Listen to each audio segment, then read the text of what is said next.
வணக்கம் மக்களே! Market updates பார்க்கலாம். வாங்க வீடியோக்குள்ள போலாம். முதலாவதா ஐஓசிஎல் இவங்க ₹2 டிவிடெண்ட் அனௌன்ஸ் பண்ணியிருக்காங்க. ரெக்கார்ட் டேட்டா March 12 குடுத்திருக்காங்க. ஆன்லான் ஹெல்த் கேர் இவங்க 1:1 ரேஷியோல போனஸ் அனௌன்ஸ் பண்ணியிருக்காங்க. ஸ்டாக் ஸ்பிளிட்டும் அனௌன்ஸ் பண்ணியிருக்காங்க. ஃபேஸ் வேல்யூவ 10லிருந்து 2ஆ மாத்துறாங்க. ரெக்கார்ட் டேட் இன்னும் அறிவிக்கல. ஆயில் அண்ட் கேஸ் சப்ளை குறித்தான கட்டார் எனர்ஜி மினிஸ்டர் என்ன சொல்லியிருக்காருன்னா, குளோபல் எக்கனாமியே ஃபால் ஆகறதுக்கான வாய்ப்பு இருக்கு. ஏன்னா கல்ஃப் கண்ட்ரீஸ் எல்லாம் எனர்ஜி எக்ஸ்போர்ட்டை டெம்பரரியா ஹால்ட் பண்றதுக்கான வாய்ப்பு இருக்கிறதா சொல்லியிருக்காங்க. இவங்களோட ப்ரொடக்ஷனை வார் டென்ஷன்ஸ் காரணமா இது மூலமா $150 வரைக்கும் ஒரு பேரல் க்ரூட் ஆயிலோட பிரைஸ் அதிகரிக்கான வாய்ப்பு இருக்கிறதாவும் சொல்லியிருக்காரு. இதனால எல்பிஜி டொமஸ்டிக் கமர்ஷியல் சிலிண்டர்ஸோட பிரைசஸை இந்தியால அதிகரிச்சிருக்காங்க தட்டுப்பாடு காரணமா.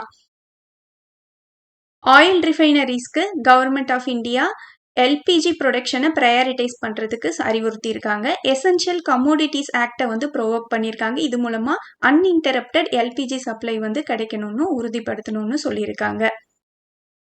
மணிவியூ இவங்க டிராஃப்ட் பேப்பர்ஸ் செபிக்கு ஃபைல் பண்ணிட்டாங்க. இது 1500 crores ஃப்ரெஷ் இஷ்யூவும் ஆஃபர் ஃபார் சேல்ஸ் மூலமா 13.6 crore ஷேர்ஸையும் இவங்க வழங்குறாங்க. டாக்டர் ரெட்டி இந்த நிறுவனத்து மேல இம்ப்ராப்பர் பேமெண்ட்ஸ் குறித்தான கம்ப்ளைண்ட் ரைஸ் ஆயிருந்தது ஹெல்த் கேர் ப்ரொஃபஷனல்ஸ்க்கு. ஸோ இந்த வழக்குல யூஎஸ் ஜஸ்டிஸ் டிபார்ட்மெண்ட் இந்த கேஸை க்ளோஸ் பண்ணியிருக்காங்க. நிறுவனத்து மேல எந்த நடவடிக்கையும் எடுக்கல. சன் டிவி இவங்க ₹1.25 டிவிடெண்ட் அனௌன்ஸ் பண்ணியிருக்காங்க. ரெக்கார்ட் டேட்டா March 12 கொடுத்திருக்காங்க. ஏஞ்சல் ஒன் இவங்களோட February மந்த் டேட்டாவை பார்த்துடலாம். 5.7 lakh நியூ கிளைண்ட்ஸ் ஆட் ஆயிருக்காங்க. 6.7 lakh யூனிக் எஸ்ஐபி ரெஜிஸ்ட்ரேஷன்ஸ் இவங்களுக்கு வந்திருக்கு.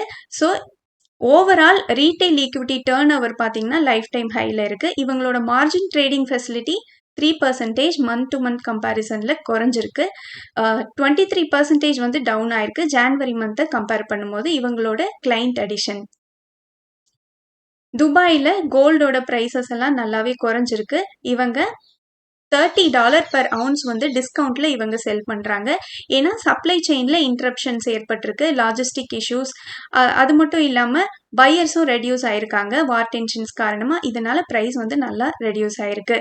இது காரணமா அடுத்த வாரத்துல தங்கத்தோட விலையில மைனர் கரெக்ஷன் இருக்கலாம், இல்லைன்னா வாலட்டிலிட்டி இருக்கலாம்னு எக்ஸ்பர்ட்ஸ் கணிக்கிறாங்க.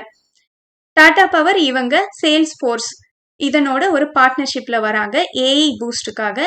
ஸோ இது மூலமா இவங்க rooftop solar, EV charging, smart home energy solutions இதெல்லாம் இவங்க ப்ரொவைட் பண்ணுவாங்க ஏஐ சொல்யூஷன்ஸோட.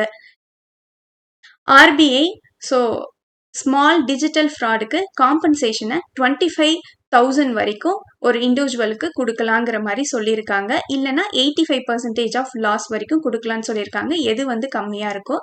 ஸோ இது 50,000 வரைக்கும் இருக்க டிரான்சாக்ஷனல் ஃப்ராட்ஸ்க்கு மட்டும் இது அப்ளை ஆகும்னு சொல்லியிருக்காங்க. ஒரு நபருக்கு அவங்க லைஃப் டைம்ல ஒரு தடவை இந்த காம்பன்சேஷன் கொடுக்கப்படும் சொல்லியிருக்காங்க. ப்ரொவைடட் அவங்க 5 daysக்குள்ள அந்த டிரான்சாக்ஷனல் ஃப்ராடை கம்ப்ளைண்ட் பண்ணியிருந்தா.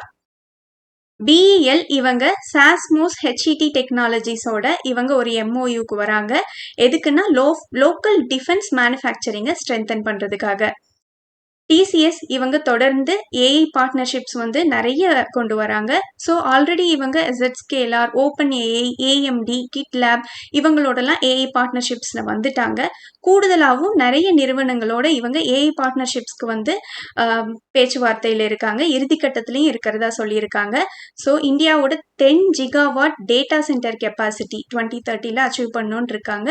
இதுக்கு இவங்களோட பார்ட்னர்ஷிப் அதிகமா இருக்கணும் இந்த நிறுவனத்தோட சிஇஓ தெரிவிச்சிருக்காங்க. ஆர் சிஸ்டம் இன்டர்நேஷனல் இவங்க ₹6 டிவிடெண்ட் அனௌன்ஸ் பண்ணியிருக்காங்க. இதுக்கான ரெக்கார்ட் டேட்டா March 12 கொடுத்திருக்காங்க. இர்கான் இன்டர்நேஷனலையும் ஆர்விஎன்எல்லையும் மெர்ஜர் பண்றது குறித்தான ப்ரொபோசலை ரயில்வே மினிஸ்ட்ரி கொண்டு வந்திருக்காங்க. ஸோ இது மூலமா லார்ஜர் இன்ஃப்ராஸ்ட்ரக்சர் என்டிட்டியை உருவாக்க முடியும்னு சொல்லியிருக்காங்க. இருந்தாலும் இர்கான் இந்த மாதிரி எந்த நியூஸும் எங்களுக்கு வரலன்னு சொல்லி செபிக்கு அறிக்கை கொடுத்திருக்காங்க. ஹெச்டிஎஃப்சி பேங்க் இந்த நிறுவனம் பார்த்தீங்கன்னா சிறிது நாட்களா டவுன்ஃபால்ல இருக்காங்க.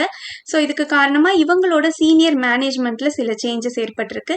கூடுதலா ஆர்பிஐயோட புதிய நார்ம்ஸ் இன்சூரன்ஸ் பாலிசிக்கு அகெயின்ஸ்ட் ஆனது. ஸோ இது மூலமாகவும் பேங்கோட ரெவன்யூல குறையறதுக்கான வாய்ப்பு இருக்கிறதா சொல்லியிருக்காங்க வல்லுநர்கள். இதனால இந்த பேங்க் வந்து ஒரு டவுன்ஃபாலை கொடுத்துட்டு இருக்காங்க. பொதுவாகவே மார்ச் மந்த்ல வந்து பேங்கிங் ஸ்டாக்ஸ் ஒரு டவுன்ஃபாலை கொடுக்கறது நேச்சுரலான விஷயமா இருக்கு. ஸோ இதை வந்து ஒரு ஆப்பர்ச்சுனிட்டியாக பயன்படுத்திக்கலாம்னு சொல்லியிருக்காங்க. தொடர்ந்து இன்சூரன்ஸ் பாலிசியை வந்து அவங்க கட்டாயமா கஸ்டமர்ஸ்க்கு செல் பண்றாங்க. அவங்க லோன்ஸோடன்னு சேர்த்து கம்ப்ளைண்ட்ஸ் வருது. இதுக்கு மேல இந்த மாதிரி வந்து செயல்படக்கூடாது. இதுல கஸ்டமரோட கன்சென்ட்டோட தான் இந்த இன்சூரன்ஸ் பாலிசியை விற்கணும்னு அறிவுறுத்தியிருக்காங்க. ஐஆர்பி இன்ஃப்ரா இவங்களுக்கு சிஎல்எஸ்ஏ அவுட் பெர்ஃபார்ம் ரேட்டிங் கொடுத்துருக்காங்க. 70% வரைக்கும் இவங்களோட growth இருக்குன்னு சொல்லியிருக்காங்க. டார்கெட்டா 72 வரைக்கும் கொடுத்துருக்காங்க. ஸோ இதுக்கு காரணமா இவங்களோட ஸ்ட்ராங் டோல் growthம் கூடுதலா ப்ரொமோட்டர்ஸ் இவங்களோட ஸ்டேக்கை இன்க்ரீஸ் பண்ணதும் காரணமா சொல்லியிருக்காங்க. ஃப்ராக்டல் அனலிஸ்டிக்ஸ் இவங்க தான் வந்து ஃபர்ஸ்ட் ஏஐ நிறுவனம் லிஸ்ட் ஆனதுல.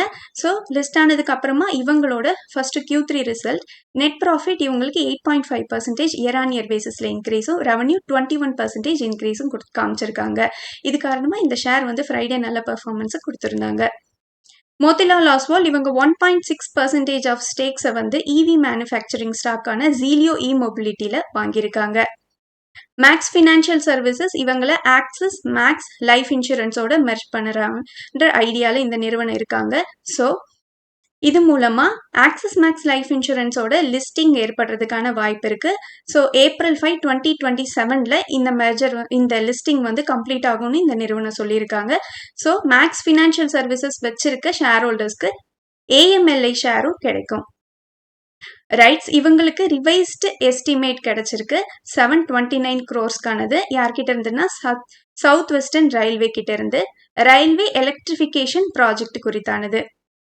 நன்றி மக்களே. இந்த காணொலி உங்களுக்கு பயனுள்ளதாக அமைஞ்சிருந்தா இந்த சேனலுக்கு சப்ஸ்கிரைப் பண்ணுங்க. இந்த வீடியோ பிடிச்சிருந்தா லைக் பண்ணுங்க. உங்க ஃப்ரெண்ட்ஸோட ஷேர் பண்ணிக்கோங்க.